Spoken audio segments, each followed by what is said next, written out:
আবির্ভাব ঘটবে, সবাই হাসরের ময়দানে আল্লাহ রাব্বুল আলামিনের সামনে বিচারের কাঠগড়ায় যখন দাঁড়িয়ে যাবে, বিচার নিকাশ যখন হয়ে যাবে, হিসাব নিকাশ হয়ে যাবে, মুহাম্মদ সাল্লাল্লাহু আলাইহি ওয়াসাল্লামের পূর্বে কোনো মানুষ জান্নাতে যেতে পারবে না। দলিল কই? সহিহ মুসলিম প্রথম খণ্ড 382 নম্বর হাদিস। রাসূলুল্লাহ সাল্লাল্লাহু আলাইহি ওয়াসাল্লাম বলেন, আতি বাবাল জান্নাতি ইয়াউমাল কিয়ামাতি ফাস্তাফতিহু ফায়াকুলুল খাজিনু মান আনতা আকুলু মুহাম্মাদুন ফায়াকুলু বিকা উমিরতু লা আফতাহু লিআহাদিন ক্বাবলাকা। আল্লাহ নবী সাল্লাল্লাহু আলাইহি ওয়াসাল্লাম বলেন, হাসরের ময়দানে আমি প্রথম জান্নাতের দরওয়াজাতে গিয়ে করা নাড়ব। আমি যখন জান্নাতের দরওয়াজাতে গিয়ে করা নাড়ব, ফায়াকুলুল খাজিনু মান আনতা, জান্নাতের দ্বাররক্ষী ফেরেশতা আমাকে বলবে আপনি কে? আমি তখন বলবো আকুলু মুহাম্মাদুন, আমি তখন বলবো আমি মুহাম্মদ সাল্লাল্লাহু আলাইহি ওয়াসাল্লাম। ফায়াকুলু, তখন জান্নাতের ওই দ্বাররক্ষী ফেরেশতা বলবে বিকা উমিরতু, এর ব্যাপারে আমাদেরকে আদেশ করা হয়েছে, লা আফতাহু লিআহাদিন ক্বাবলাকা, আপনার পূর্বে ও মুহাম্মদ সাল্লাল্লাহু আলাইহি ওয়াসাল্লাম। জান্নাতের ওই দ্বাররক্ষী ফেরেশতা বলবে আমাদেরকে আদেশ করা হয়েছে আপনি জান্নাতে ঢোকার পূর্বে যেন আমরা কাউকে জান্নাতে প্রবেশ করতে না দেই। একটু আওয়াজ করে বলেন না সুবহানাল্লাহ। তাহলে সেই নবীর উপরে দরুদ পড়তে বলছি, যেই নবী প্রথম জান্নাতের দরওয়াজা খুলবেন। আমরা একটু সবাই জবান খুলে আল্লাহর নবীর উপরে দরুদ পড়ছি, সবাই বলছি সাল্লাল্লাহু আলাইহি ওয়াসাল্লাম। আপনারা কি কবরস্থানে আছেন নাকি? মা আমি কবরস্থানে আছি। আপনারা কি ঠান্ডায় জমা গেছেন কুরবানির মাংসের মতো? কথা বলছেন না কেন? বক্তা মনে হয় পছন্দ হয়নি না? এ কি বক্তা ধরে এনেছে, ছোট ছোট দাড়ি, দেখতে বাচ্চা বাচ্চা লাগে, এর সাথে আবার সুবহানাল্লাহ বলবো। তাই মনে মনে বলছেন নাকি? কি বলেন? তাই মনে মনে বলছেন? তো আমার বয়স মাত্র 21 বছর চলছে, এই বয়সে আর দাড়ি কত বড় হতে বলছেন আপনি? বলেন আমাকে। না বলবেন হুজুর ইউরিয়া সার দিয়ে তাড়াতাড়ি দাড়ি বড় করে, ধান গাছের মতো। আমার ভাইরা, তাহলে আল্লাহ রাব্বুল আলামিনের শুকরিয়া আদায় করতে বলছে, রাসূলের উপরে দরুদ পড়তে বলছে, আওয়াজ বের হচ্ছে না। এখনই যদি ভোটের সময় হতো আমার ভাইরা, আমার ভাই তোমার ভাই, বল্টু ভাই বল্টু ভাই, এক বল্টু বাবার ভাই, মায়ের ভাই, খালার ভাই, খালুর ভাই, মাঝে মধ্যে বেটাও ভাই ভাই বলে ডাক দেয়, ওই জায়গা থেকে আপনার মিছিল আল্লাহ লাফালাফি দেখে কে?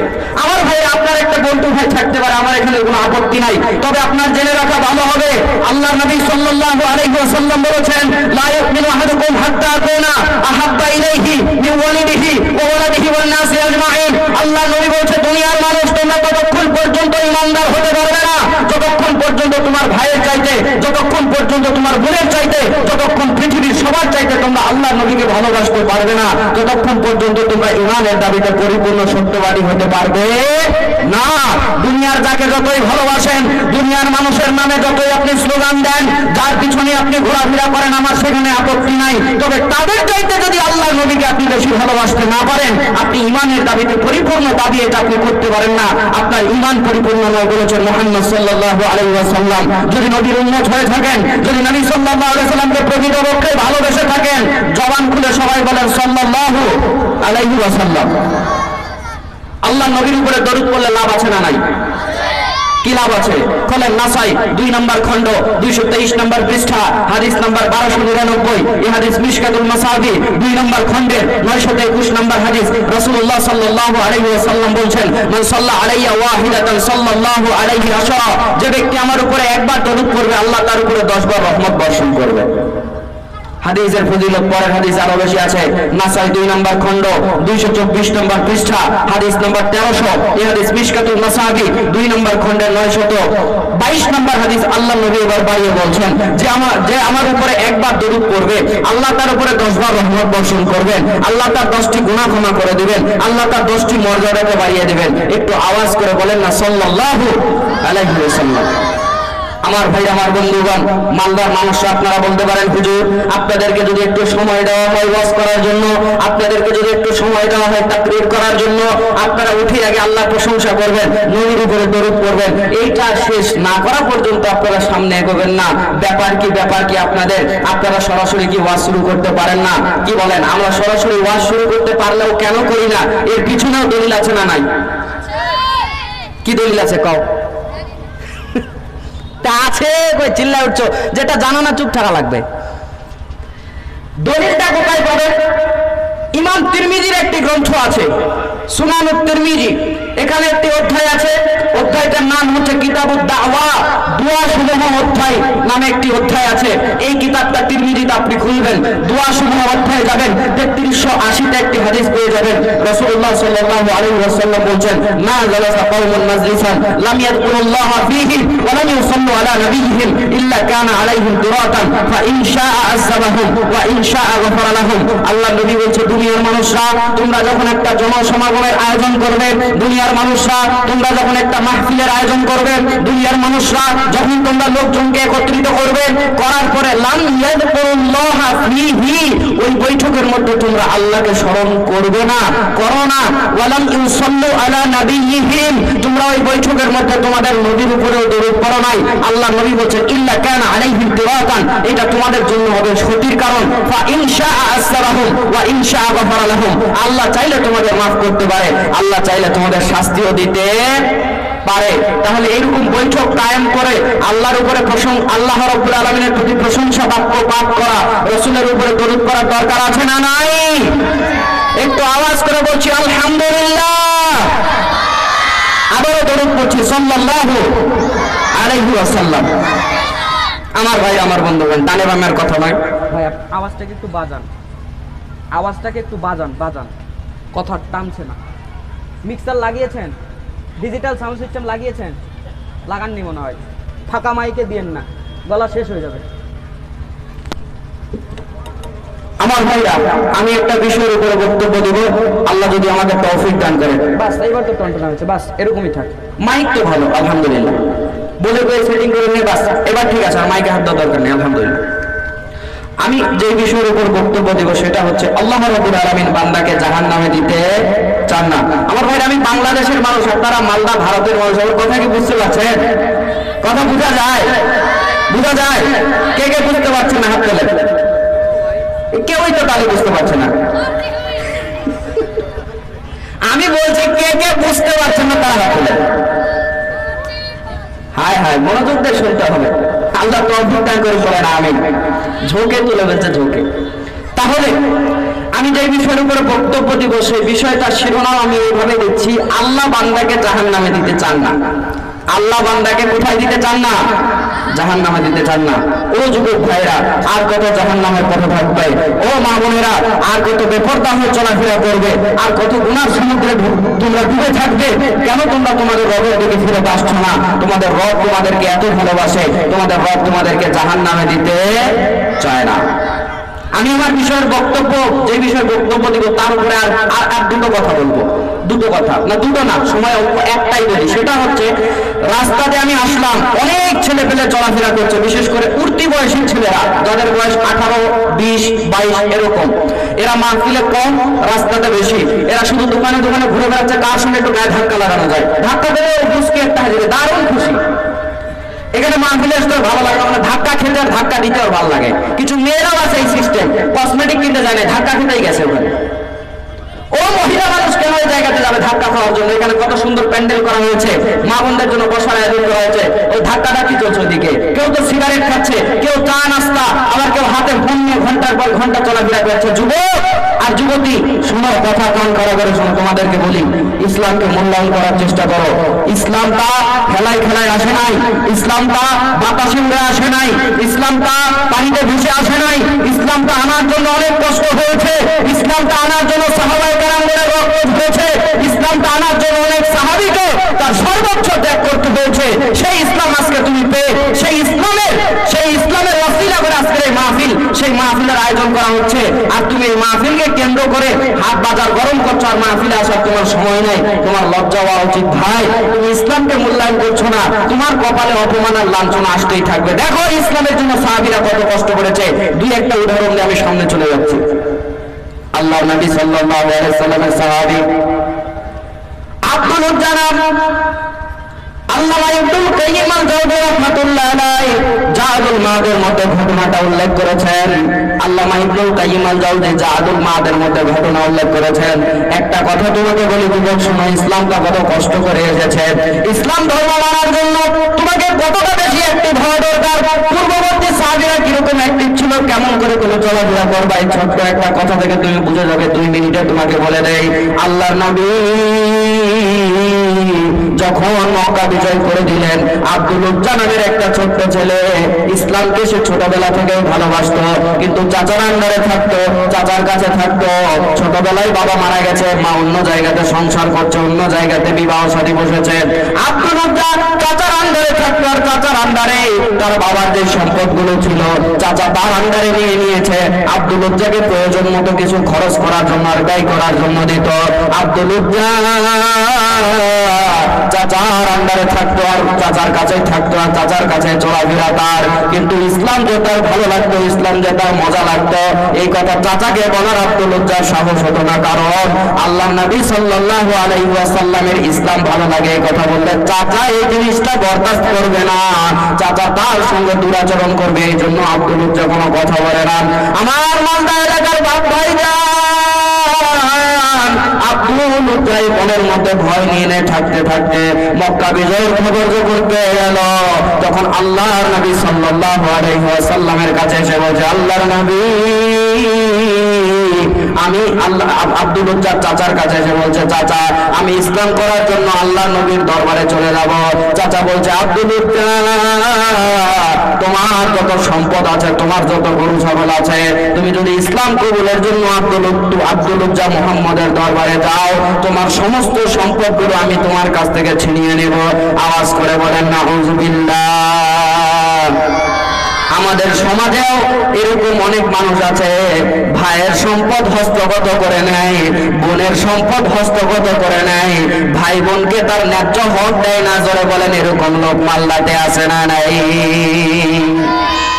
জালেম, জুলুমবাজ, বোনকে জমি দেয় না। বোন যদি বলে, ভাই বাপ তো মারা গেছে 10 বছর আগে, জমিটা একটু চাচ্ছি দাও, বলে তুই যদি জমি নিয়ে খবরদার আমার বাড়িতে আসবি না। জোরে বলেন, বলে না? বলে না? বলে না? এই জালেম, শুনে রাখো, তুমি বোনের জমি মেরে দিয়েছো, ভাইয়ের হক নষ্ট করেছো, হাজার হাজার টাকা তুমি ধার নিয়ে আর ধার শোধ করো না। মনে রাখো, তুমি আল্লাহ রাব্বুল আলামিনের দরবারে দাঁড়িয়ে তোমাকে জবাব দিতেই হবে, আল্লাহ রাব্বুল আলামিনের সামনে দাঁড়িয়ে তোমাকে হিসাব দিতেই হবে। আমার ভাইরা যারা বান্দার হক নষ্ট করেছেন, ওই আব্দুল উজ্জার চাচার মতো আরেকজনের সম্পদ মেরে নিয়েছেন, ধরে নিয়েছেন, খেয়ে নিয়েছেন, কালকে সকাল 9টা হতে হতে ফেরত দিবেন। যদি ফেরত না দেন, আপনার আমার কপালে কিন্তু দুঃখ আছে। বলবেন, হুজুর কি দুঃখ? শোনেন, বান্দার হক নষ্ট করে এমন একটা গুনাহ, এটা হক নষ্ট করে বান্দাকে যদি আপনি ফেরত না দেন, তাহলে আপনি আল্লাহর কাছে লাখবার কোটিবার তওবা করেও কোনো লাভ হবে না, কোনো লাভ হবে না। আগে ওই বান্দার হক ফেরত দিতে হবে, তারপর আল্লাহর কাছে বলতে হবে, আল্লাহ ভুল হয়েছে, মাফ করে দাও। যদি বান্দার হক নষ্ট করে, বোনের জমি নষ্ট করে, ভাইয়ের জমি কেড়ে নিয়ে হজ করতে 14 সৌদি আরবে যান, আপনার হজ জেদ্দা এয়ারপোর্টে আছে, ইন্ডিয়াতে আর আসে নাই। কারণ সকাল 9টা হতে হতে ফেরত দিবেন। কার কার হক নষ্ট করেছেন যদি ফেরত না দেন, পরকালে বিচার কেমন হবে জানেন? দুনিয়াতে ফেরত দেন নাই, হক ওইভাবেই খেয়ে চলে গেছেন। আল্লাহ নবী সাল্লাল্লাহু আলাইহি ওয়াসাল্লাম বলছেন, মিশকাতের মধ্যে হাদিসের উল্লেখ, আল্লাহ নবী সাল্লাল্লাহু আলাইহি ওয়াসাল্লাম একদিন সাহাবীদেরকে ডাক দিয়ে বলেন, সাহাবীরা তোমরা কি জানো দুনিয়ার মধ্যে সবচেয়ে টাকা পয়সা নাই কার? সবচেয়ে গরিব কোন ব্যক্তি? আল্লাহ নবীকে সাহাবীরা বলছে, আল্লাহ নবী আমরা জানি না। আল্লাহ নবী বলছে, সাহাবীরা শোনো, হাসরের ময়দানে আল্লাহ রাব্বুল আলামিন কত বান্দাকে ডাকবেন, যাদের নেকির পাহাড় হবে, নেকির পাহাড় নিয়ে তারা আল্লাহ রাব্বুল আলামিনের সামনে আসবে। আল্লাহর সামনে যখন তারা নেকির পাহাড় নিয়ে আসবে, নেকির পাহাড় নিয়ে আল্লাহর সামনে হাজির হয়ে গেছে। আমার ভাইরা, পাহাড় সমতুল্য পরিমাণ নেকি, কিন্তু আল্লাহ নবী বলছে এই ব্যক্তিটাই সবচেয়ে বড় গরিব, সবচেয়ে বড় ফকির। সাহাবায়ে কেরাম বুঝতে পারলো না।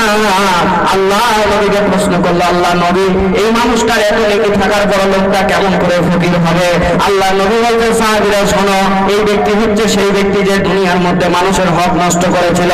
মানুষের হক নষ্ট করার কারণে তার যে একটা পাওনাদারের লিস্ট তৈরি হয়ে গেছে, কোনের কাছ থেকে জমি মেরে দিয়েছিল, রিকশাওয়ালাকে 20 টাকার ভাড়া 10 টাকা দিয়ে একটা থাপ্পড় লাগিয়ে দিয়েছিল।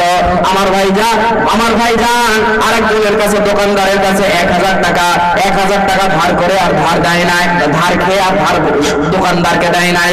এরকম বান্দার হক নষ্ট করে অনেকগুলো পাওনাদার যখন দাঁড়িয়ে যাবে, আমার আল্লাহ রাব্বুল আলামিন বিচার কাজ যখন শুরু করে দিয়ে দিবেন, আমার আল্লাহ যখন বিচার শুরু করে দিবেন, তখন আল্লাহ রাব্বুল আলামিন দেখবেন ওই বান্দার অনেক নেকি। পাওনাদারেরা এসে বলবে আল্লাহ ওর নেকি যতই থাক আমরা এটা ওর কাছ থেকে পাই।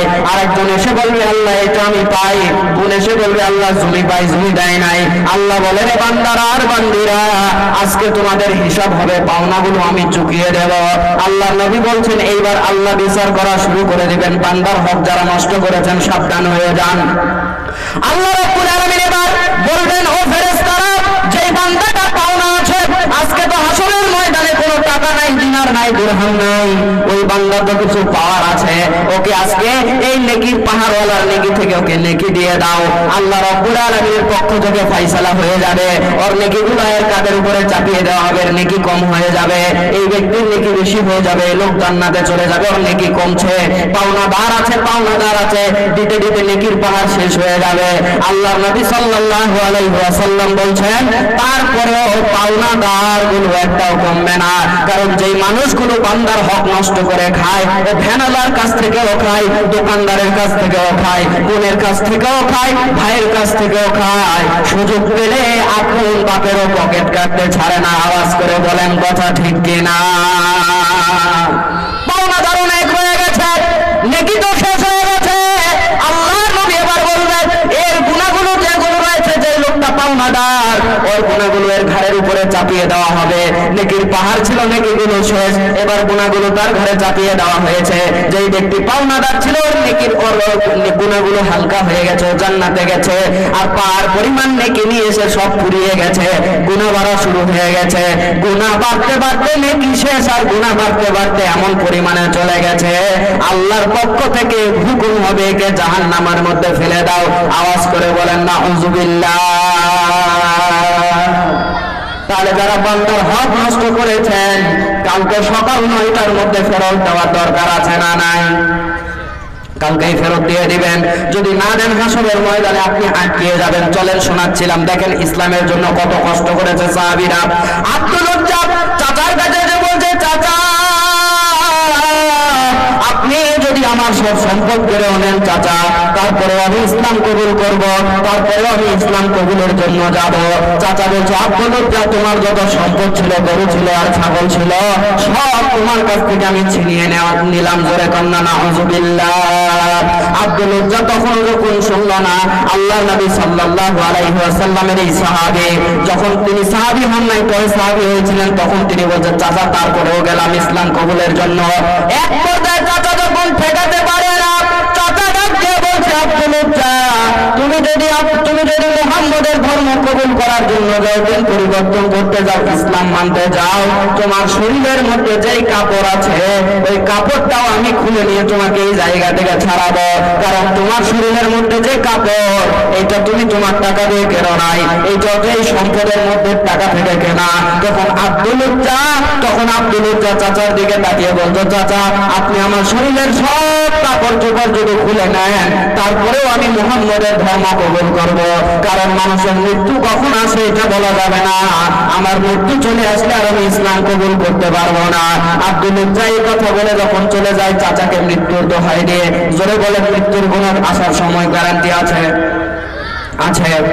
হঠাৎ করে আসবে, হঠাৎ করে আসবে মরণ, এর নাম জীবন।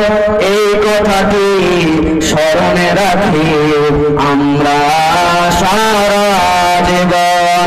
হঠাৎ করে আসবে মরণ, এর নাম জীবন। এই কথাটি স্মরণে রাখি আমরা সারা জীবন। মালাকুল মাউত আসবে যখন, কেউ করবে না ভাই কোনো টেলিফোন। মালাকুল মাউত আসবে যখন, কেউ করবে না ভাই কোনো টেলিফোন। মৃত্যুর কোলে পড়বে ঢুলে, চলবে না কোনো আস্ফালন। হঠাৎ করে আসবে মরণ, এর নাম জীবন। এই কথাটি স্মরণে রাখি আমরা সারা জীবন। জোরে কোন কথা ঠিক কিনা? আব্দুল উজ্জা বলছে চাচা কখন মানুষের মৃত্যু চলে আসবে চাচা এটা আমরা জানি না, বলতে পারি না। আমি মুহাম্মদের দরবারে যাব ইসলাম কবুলের জন্য। আল্লাহ নবীর দরবারে যখন যাবে, আব্দুল উজ্জার খেয়াল হয়ে গেছে শরীরের মধ্যে কাপড় নাই, চাচা তো সব কেড়ে নিয়েছে। আব্দুল উজ্জা তখন মনে করলো আমি আমার মায়ের কাছে একটু গিয়ে বলি, দেখি কাপড় পাই কিনা। ছোটবেলায় ওই যে বাবা মরে গেছে, মা অন্য ঘরের স্বামীর সংসার করে, মায়ের কাছে গিয়ে বলছে, মা অনেক টাকা পয়সা ছিল রে মা, অনেক প্রাণী ছিল রে মা, উট ছিল, দম্বা ছিল, অনেক কিছু ছিল, চাচা সব কেড়ে নিয়েছে। শরীরের কাপড়টা ছিল তাও কেড়ে নিয়েছে। মা বলে, কি কারণে তোমার এই অবস্থা করলো? যুবক ছেলে উলঙ্গ হয়ে মায়ের সামনে গেছে, মায়ের বড় লজ্জা লেগে গেছে। আব্দুল উজ্জাকে বলছে, আব্দুল উজ্জা তোমার এই অবস্থা কেন? আব্দুল উজ্জা বলছেন, মা ইসলাম কবুল করার কারণে আমি আল্লাহ নবীর দরবারে যাব। আমার চাচাই কথা শোনার পর সব কেড়ে নিয়েছে মা, শরীরের কাপড়টাও আনতে দেয়নি রে মা, তুমি একটু আমাকে আজকে কাপড়ের ব্যবস্থা করে দাও, এই কাপড়টা পরে যেন আমি আল্লাহ নবীর দরবারে যেতে পারি। মা ঘরের মধ্যে গেল, যাওয়ার পর দেখতে পেল ঘরের মধ্যে একটা ছেঁড়া কম্বল পরে আছে। আল্লাহর নবী সাল্লাল্লাহু আলাইহি ওয়াসাল্লাম এর সাহাবী, আল্লাহ নবী সাল্লাল্লাহু আলাইহি ওয়াসাল্লামের সাহাবী ওই ছেঁড়া কম্বলটা নিলেন, নেওয়ার পরে ওইটাকে দুই টুকরা করলেন, দুই টুকরা করে একটা লুঙ্গি বানালেন, একটা গায়ে চাদর বানিয়ে আল্লাহ নবীর দরবারে চলে গেলেন। আল্লাহ নবীর কাছে যাওয়ার পর আল্লাহ নবী প্রশ্ন করলো, রে আব্দুল উজ্জা আজকে কেন তোমার এই অবস্থা? আল্লাহ নবীকে বলছে, আল্লাহ নবী এই ঘটনা। আল্লাহ নবী শুনে বলল, তুমি ইসলামের জন্য এমন বড় ত্যাগ করেছো, এমন বড় ত্যাগ স্বীকার তুমি করেছো। আল্লাহ নবী যখন বলে দিল, আজ থেকে তুমি আব্দুল উজ্জা নাও, উজ্জার বান্দা নাও, আমি আল্লাহর নবী তোমার নাম পরিবর্তন করে আব্দুল্লাহ লিখে দিলাম। একটু আওয়াজ করে বলেন না আলহামদুলিল্লাহ। ইসলামের জন্য দেখো যুবক, ওয়াজে যাওয়ার আগে তোমাকে ভিন্ন করে ওয়াজ করা লাগছে। আব্দুল উজ্জার মতো যুবক ইসলামের জন্য কত কি করেছে, নিজের শরীরের কাপড় পর্যন্ত তাকে ইসলাম কবুলের কারণে খুলে দিয়ে চলে আসতে হয়েছে। আর আজকে তুমি সেই ইসলাম পেয়েছো, তোমার লজ্জা নাই, শরম নাই, তুমি রাস্তাঘাটে চলাফেরা করো, আবার ঘন্টার পর ঘন্টা ফোন চালায়। জোরে বলেন আছে না নাই? এখানে অনেকে বসে বসে ফোন চালাচ্ছে, আমি কিন্তু দেখতেছি, আমি কিন্তু কানা না। বলবেন হুজুর আপনি মনে হয় কোনো দিকে যে আলো লাগিয়ে দিয়েছে, আপনি কিছু দেখতে পারবেন না সামনে। আমি কিন্তু সব দেখতে পাচ্ছি। অনেকে